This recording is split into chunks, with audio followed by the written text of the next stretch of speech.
I really ask you to subscribe to the channel. For you, it's one click, but for me, it's a huge support and motivation to shoot more and better. Thank you all in advance. Hello to all Star Wars fans. Unfortunately, there is only one final episode of Ahsoka left. How quickly the series always fly by. You just want to look back and the next thing you know, the story abruptly ends. But what kind of ending awaits us? There are two options. Either the positive one, in which Ahsoka and her friends defeat the Grand Admiral, or the sad one, in which Thrawn successfully returns to the canonical galaxy and starts his campaign. In fact, the outcome of this story has long been told by trusted insiders from Bespin Bulletin and Making Star Wars. And today, I will share with you everything that is known about the finale of the 8th episode of Ahsoka. So, according to trustworthy insiders, no happy epilogue is going to happen, since Grand Admiral Thrawn will be able to win the decisive battle, and after performing the ritual with the support of the Dathomir witches, he will return to where he came from. And by the way, in one of the trailers, there is a small confirmation of this in the form of a frame that clearly shows Thrawn walking to the porthole on the bridge of the Eye of Sion, the ship that brought Morgan Elsbeth and the Dark Jedi to the new galaxy. He walks so confidently as if all calculations are completed and the Imperials are ready to make a hyper jump. I hope the Chimera will fly with them. I don't want the Grand Admiral to lose such a legendary ship. Bespin Bulletin and Making Star Wars tell us that during the battle with Thrawn, Ahsoka and the others will first win. But at the very last moment, it turns out that the Grand Admiral has calculated everything again by building a plan that 10 steps ahead of them. Therefore, he will do his thing and disappears in space, while Ahsoka, Ezra and Sabine realizes that they are stuck in another galaxy with no way to return in the near future.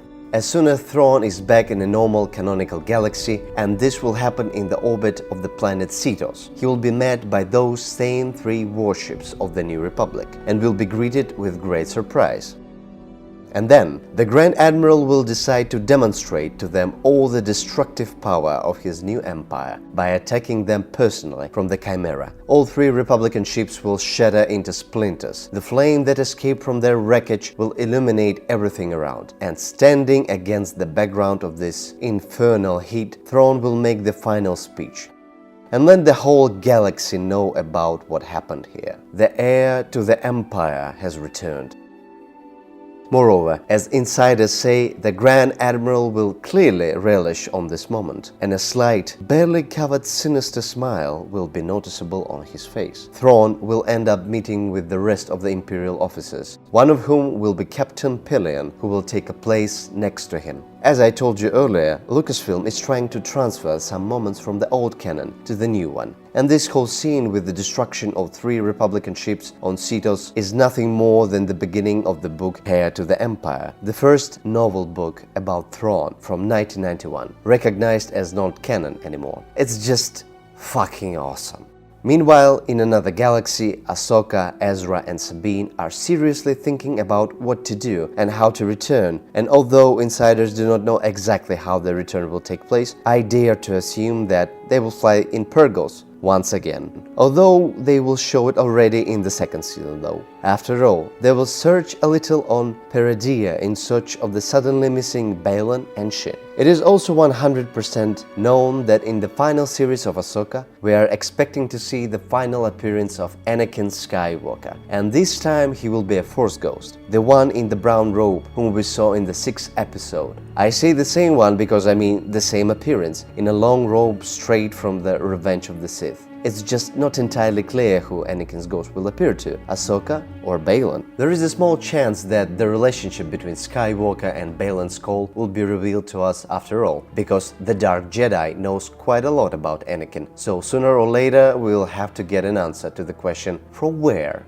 exactly? Perhaps Anakin's ghost is the mysterious force which is calling for Baylan. He was looking for a source of power, and he found it in the form of a chosen one, and he was not quite happy. This is where his story should end. But as I said, the chance of such a meeting is extremely small, and most likely we will still be shown another conversation between Anakin and Ahsoka. Although, you know, it would be nice to combine all this, and Anakin and Ahsoka and Baylan gather everyone in one place and let them talk calmly. Personally, I am incredibly glad to hear the news about the appearance of that wary Force ghost.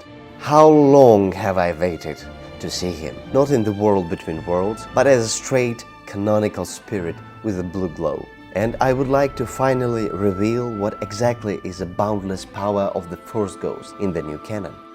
And my last wish is the meeting of Anakin's ghost with his son, Luke Skywalker. It's just a dream. Moreover, someone taught Luke to become a ghost in the first place, and let that someone be either Obi-Wan or Yoda, and preferably Anakin himself. Actually, this is how the first season of Ahsoka will end. The triumphant return of Thrawn and the touching appearance of Anakin. The rest is already in the second season. But how serious will actually turn out to be and how true the leaks are, we'll find out in a matter of days. Be sure to subscribe to the channel and write your opinion in the comments. It is very important to know what you think, guys. I'm saying goodbye to you for a while, but don't worry, the new video won't take long to wait. Thank you all so much for watching, and may the Force be with you.